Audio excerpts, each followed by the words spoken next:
Assalamualaikum warahmatullahi wabarakatuh. Alhamdulillahi rabbil alamin. Wassalatu wassalamu ala sayyidil mursalin wa ala alihi wa sahbihi ajma'in. Allahumma la sahla illa ma ja'altahu sahla wa anta ya hayyu ya qayyum taj'alul hazna idza syi'ta sahlan sahla rahmataka narju fala takilna ila anfusina tarfata 'ainin wala aqalla min dhalik. Aslih lana sya'nana kullahu fatiras samawati wal ardi anta waliyuna fid dunya wal akhirah. Tawaffana muslimina wa alhiqna bis salihin waj'al lana lisana sidqin fil akhirin waj'alna min warathati jannatin na'im. Wala tukhzina yawma yub'atsun yawma la yanfa'u malu wala banun illa man atallaha biqalbin salim. Hadirin yang dirahmati Allah Subhanahu wa taala, pertama kali kita panjatkan puja dan puji syukur kepada Allah karena pada pagi yang berbahagia ini kita masih diberi kesempatan untuk menghadiri majelis ilmu. Kedua, salawat serta salam kita panjatkan kepada Nabi besar Sayyidina Muhammad sallallahu alaihi wasallam, karena dengan asbab pengorbanan beliau hingga saat ini kita merasakan nikmatnya iman. Hadirin yang dirahmati Allah Subhanahu wa taala, pada kesempatan ini insyaallah kita akan membaca salah satu karya daripada karyanya Imam Al-Ghazali, Imam Abu Hamid Al-Ghazali yang meninggal pada tahun 505 Hijriah. Yang mana kitabnya tersebut adalah yang bernama Ayyuhal Walad. Dalam kitab Ayyuhal Walad dijelaskan, Ayyuhal walad, wahai anakku, ma lam ta'mal lam tajidil ajra. Selagi kamu tidak beramal, selagi kamu tidak melakukan amal soleh, maka kamu tidak akan mendapatkan pahala. Hadirin, ini kitab Ayyuhal Walad dikarang oleh Imam Al-Ghazali untuk menasihati para santri-santrinya di saat itu. Ketika itu beliau diminta oleh santrinya menasihati, maka Imam Al-Ghazali memberikan nasihat lewat kitab ini, yaitu Ayyuhal Walad. Wahai anakku, selagi kamu tidak beramal, maka kamu tidak akan mendapatkan pahala. Hukiya anna rajulan min bani Israila abadallaha ta'ala sab'ina sanatan. Hukiya diceritakan anna rajulan, bahwasanya seseorang min bani Israila, dari bani Israel, abadallaha ta'ala, dia menyembah Allah subhanahu wa ta'ala, beribadah kepada Allah subhanahu wa ta'ala sab'ina sanatan, 70 tahun. Fa'aradallahu ta'ala, maka Allah subhanahu wa ta'ala menginginkan ayyajluwahu alal malaikah, agar para malaikat mengetahuinya. Fa'arsalallahu ilaihi malakan yukhbiruhu annahu ma'atilkal ibadati la yaliku bihi dukhulal jannah. Fa'arsalallahu, maka Allah subhanahu wa ta'ala mengirimkan ilaihi, kepada hamba tersebut, malakan, satu malaikat, seorang malaikat, yukhbiruhu, untuk memberitahukan, memberi kabar bahwasanya annahu ma'atilkal ibadati, walaupun dia telah beribadah selama 70 tahun, la yaliku bihi dukhulul jannah, maka dia tidak pantas untuk memasuki surga. Falamma ballaghahu qala al-'abidu nahnu khuliqna lil ibadah fayambaghi lana an na'budahu.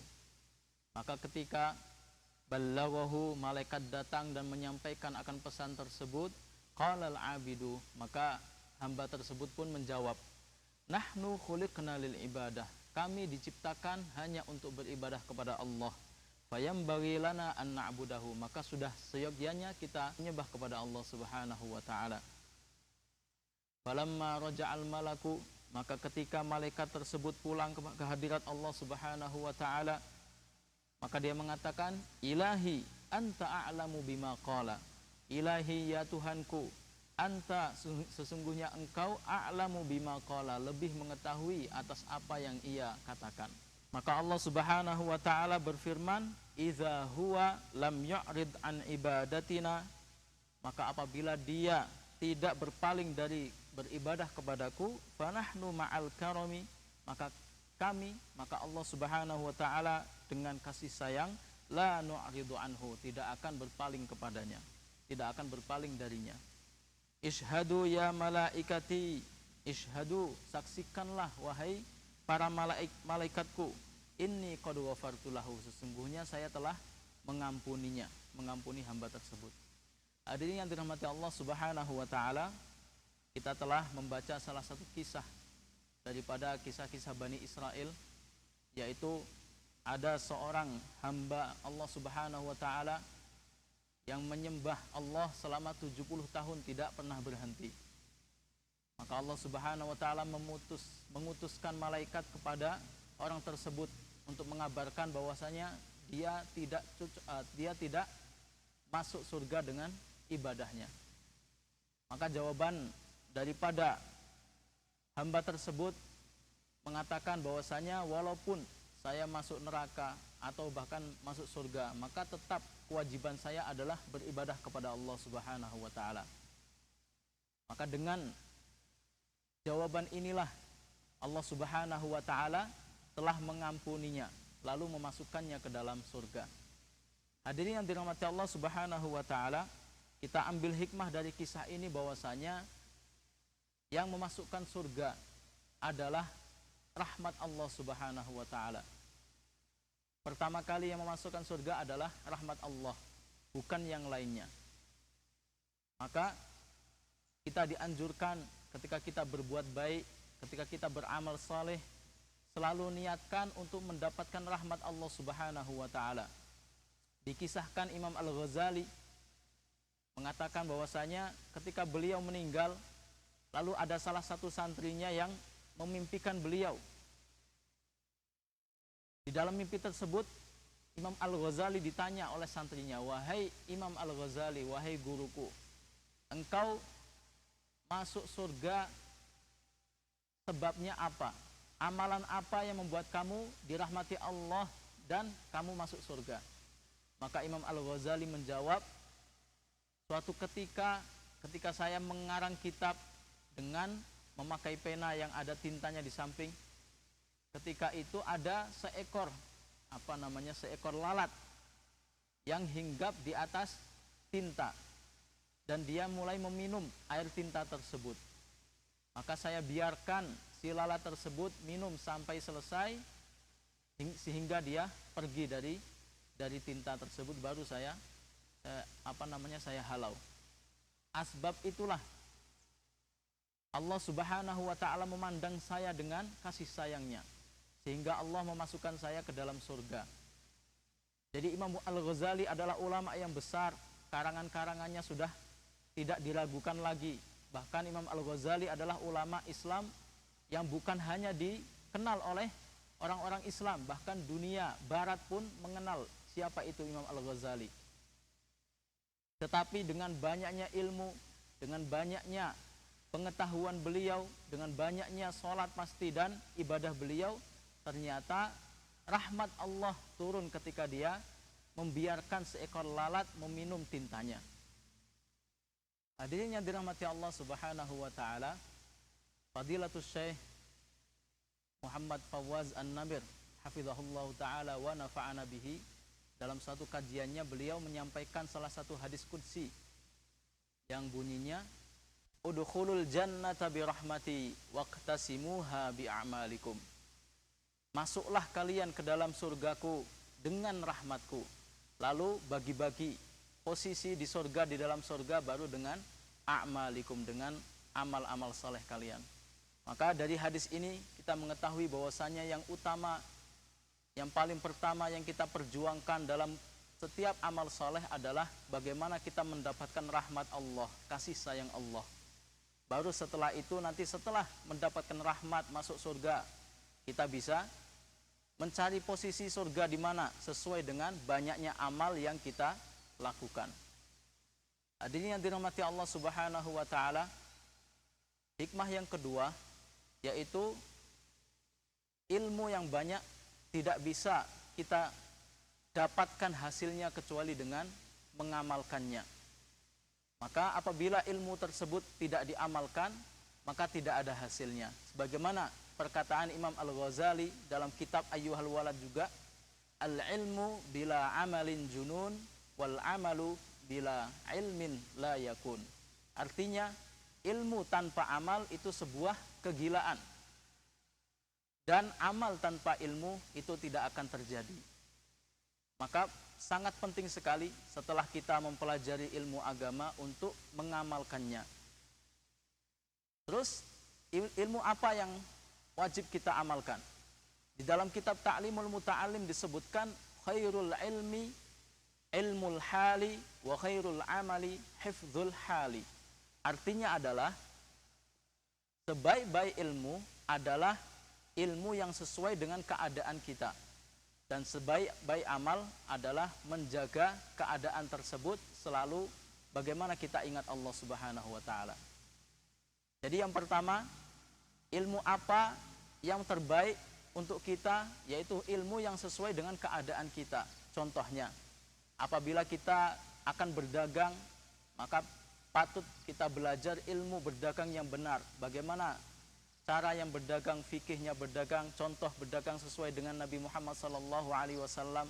Baru setelah itu kita amalkan perdagangan tersebut sesuai dengan tuntutan syariah. Contohnya lagi, apabila kita akan melakukan sholat, maka wajib bagi kita untuk mempelajari fikih-fikihnya sholat. Contohnya, takbiratul ihram di dalam sholat itu hukumnya adalah wajib dan termasuk rukun-rukun salat. Apabila tidak diucapkan, maka salatnya tidaklah sah. Maka dinamakan takbiratul ihram, artinya adalah takbir yang mengharamkan segala aktivitas selain salat. Ketika kita mengucapkan takbir tersebut, maka kita tidak boleh melakukan aktivitas yang dulunya mubah, yang dulunya boleh menjadi tidak boleh. Makan ketika salat tidak boleh, minum ketika salat tidak boleh. Maka takbir tersebut diucapkan dengan zahir, dengan diucapkan sebagaimana di dalam kitab Safinatun Najah, bahwasanya takbir itu ada syarat-syaratnya. Di antaranya adalah tidak boleh salah dalam pengucapannya. Allahu Akbar. Nah, seperti itu. Maka di kitab Safinah disebutkan, maka keadaan kita sesuaikan dengan ilmu tersebut. Maka apabila ada seorang yang salat lalu dia akan mengucapkan takbir tapi dengan hatinya, walaupun dengan khusyuk dia lakukan, seperti ini, dengan khusyuk tapi tanpa ada ucapan dari mulutnya, maka sesungguhnya sholatnya tidaklah sah. Maka pentingnya al-ilmu bila amalin junun wal amalu bila ilmin la yakun. Suatu amalan apabila tidak didasari dengan ilmu, maka dia tidak akan menghasilkan apa-apa. Hadirin yang dirahmati Allah Subhanahu wa taala, maka penting sekali bagi kita untuk berusaha untuk mengamalkan apa yang telah kita ketahui daripada ilmu agama. Karena maksud tujuan ilmu agama adalah untuk kebahagiaan umat, untuk kebahagiaan manusia di dunia dan di akhirat. Contohnya, salah satu contoh yaitu ilmu zakat. Apabila diamalkan, maka akan menjadikan kemakmuran di seluruh umat manusia. Pada zaman Khalifah Abbasiyah, yaitu Khalifah Harun Ar-Rasyid yang meninggal pada tahun 193 Hijriyah. Beliau adalah khalifah yang sangat adil. Ketika beliau menjadi khalifah, beliau membuat yaitu Baitul Mal, menghidupkan lagi Baitul Mal dan mengumpulkan harta-harta dari pajak, harta-harta zakat dikumpulkan menjadi satu, lalu ditasarufkan kepada orang-orang yang berhak. Maka di zaman itu, zaman Harun Ar-Rasyid, beliau membuat kota Baghdad menjadi sangatlah kota yang sangat maju, kota yang sangat besar, sehingga pada zaman ini bisa disamakan dengan Dubai pada zaman ini. Baghdad, seluruh manusia dari ujung timur dan barat datang ke kota tersebut. Kenapa? Karena Harun Ar-Rasyid mengatur keuangan zakat dengan benar. Beliau membuat Yayasan Baitul Hikmah namanya, yaitu suatu perpustakaan yang mana mengumpulkan semua ilmu-ilmu, ilmu agama, ilmu biologi, bahkan ilmu sains, semuanya dikumpulkan di situ dan dibiayai. Dan beliau juga membuat rumah sakit dengan fasilitas gratis semuanya untuk masyarakat. Itu semuanya dari Baitul Mal, dari hasil zakat yang dikumpulkan dari semua orang. Begitu juga beliau membuat Madrasah An-Nizamiyah. Madrasah An-Nizamiyah adalah suatu madrasah yang di situ dikumpulkan para ulama-ulama besar untuk mengajar santri-santri, sehingga asbab keikhlasan beliau dengan risau yang tinggi hingga 300 tahun lebih, bahkan hingga saat ini hasilnya masih bisa dirasakan. Contohnya adalah Imam Ghazali itu sendiri. Beliau Imam Ghazali meninggal pada tahun 505 Hijriah. Beliau ulama yang besar, ulama terkenal, lahir dari Madrasah Nizamiyah yang dibuat atau yang dibangun oleh Harun ar-Rasyid, yang mana 300 tahun sebelumnya, 193 Hijriah. Bahkan sampai sekarang Madrasah Nizamiyah masih berdiri kokoh. Hadirin yang dirahmati Allah Subhanahu wa taala, dari semua kisah dan hikmah yang tadi kita sama-sama muzakarahkan, kita bisa tarik dua kesimpulan dari semua itu. Yang pertama, kesimpulan pertama adalah bagaimana kita selalu belajar ilmu agama dan berusaha untuk mengamalkannya. Jangan sampai dengan dalil yaitu ilmu yang tidak diamalkan, kita tidak mau belajar. Karena kita beramal didasari dengan ilmu. Maka Imam Al-Ghazali mengatakan, talabna al-ilma li ghairillah fa aba ay yakuna illa lillah. Kami dulu menuntut ilmu, niatnya yang pertama adalah bukan karena Allah. Tapi setelah sudah berjalannya waktu, ilmu yang kami pelajari itu sendiri tidak mau kecuali hanya untuk Allah.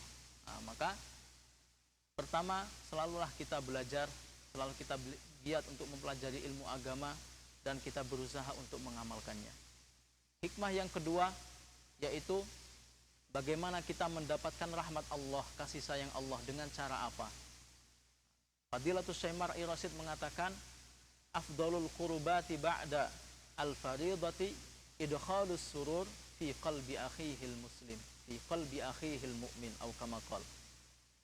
Tidak ada amalan yang lebih baik setelah amalan-amalan fardu kecuali amalan memasukkan rasa senang ke dalam hati-hati saudara muslim, memasukkan rasa senang ke dalam hati sesama manusia.